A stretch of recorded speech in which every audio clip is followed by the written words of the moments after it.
Coming up on Movie Buff, here's one that'll be perfect when the school holidays arrive. It's Ice Age. We've got a bloodbath with Red Mist, and Johnny Depp and Christian Bale, amazing, team up for Public Enemies. We've been living above an entire world, and we didn't even know it. It's that time of year again, when the films get cuddlier and cuter to pull in the kids off school and charm the parents who have to take them. And if that sounds like your fate this summer, well, you have our sympathies, but Ice Age 3, Dawn of the Dinosaurs, may be just the ticket. We all know sequels get a bad rap, so spare a thought for the poor old threequel. This time our Sub-Zero heroes, including woolly mammoths Manny and Ellie, voiced by Queen Latifah, are preparing for their baby. I don't believe it. You're trying to baby-proof nature. Baby-proof nature? Get out of here. That's ridiculous. Ellie is, I think, become a lot more nurturing, more of a mother, even though she hasn't had the baby yet. She's just way more cool about it, you know? Scrat meets his match too in Scrat A. And feeling left out, Sid, aka John Leguizamo, decides to look after some tiny dinosaurs. Where's Mommy? Here I am! As before, there are enough laughs to keep viewers of all ages entertained. I'm your baby, and this is my milk. I thought you were a female! And there's the added bonus that this installment is in 3D. Look out for a standout performance by Simon Pegg as Buck. Our friend was taken by a dinosaur. Well, he's dead. Having no actual sort of contact, no mammal contact, he has gone loopy. Sadly, it left most of the critics stone cold, but if you ignore the historical inaccuracies, dinosaurs weren't actually around when these lot were, then rest assured that it's bound to melt most hearts. Do earthquakes shriek?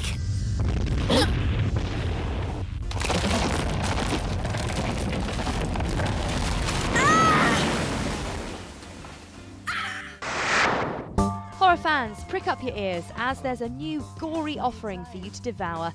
From the brains behind Shrooms, Paddy Breathnack, we have Red Mist. I think he's still breathing. We call an ambulance. We're officially involved. We dump him outside. No connection. It's all about a group of medical students who accidentally put their hospital's creepy caretaker into a coma. Whoops. And if that wasn't bad enough, when they try to revive him using an untested cocktail of wonder drugs, sadly it sends his brain berserk. Vanessa. Out of body. It is real. It is happening.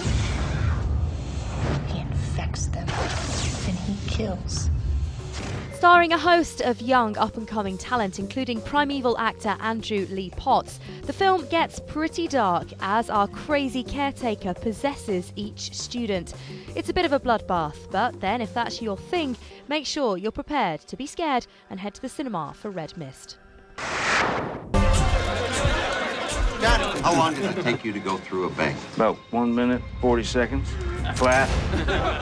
Johnny Depp attempts another complete transformation in new film Public Enemies, from Willy Wonka to Captain Jack Sparrow to a real-life 1930s outlaw. Set during the Great Depression in 1933, it's the true story of Public Enemy #1, bank robber, prison escape artist and general hardman John Dillinger. While the authorities consider him a dangerous criminal among members of the public, he's idolised as a modern-day Robin Hood.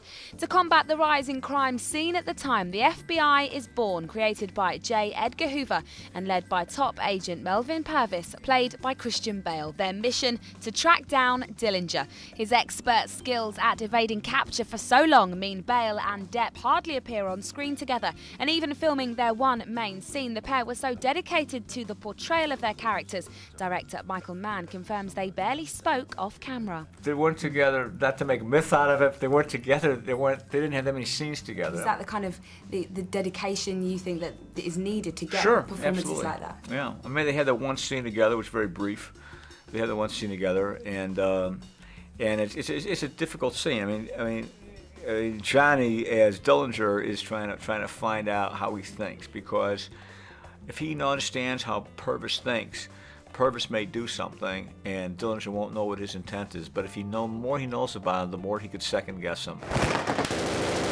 Michael Mann can add Public Enemies to his list of movie success stories, which includes The Insider and Collateral. He's the guy behind one of the most famous film shootouts ever in Heat, and the director doesn't disappoint this time around. But would Mr. Mann give the big screen treatment to any of our most famous criminals? I know you studied in London, you spent some time here. Are there any of our gangsters who you'd like to maybe put on the big screen? I don't know. It depends. It depends on crime. Not sure. Not sure. I mean, I thought for a while about the Cray brothers back when, but I'm not sure. It's a different thing. That sounds like a no, doesn't it? Filmed in HD, the picture in Public Enemies is truly amazing, especially the nighttime scenes. And Depp is outstanding as the cool and confident Dillinger, complimented by Oscar winner Marianne Cotillard. Definitely worth a few hours on a Saturday night.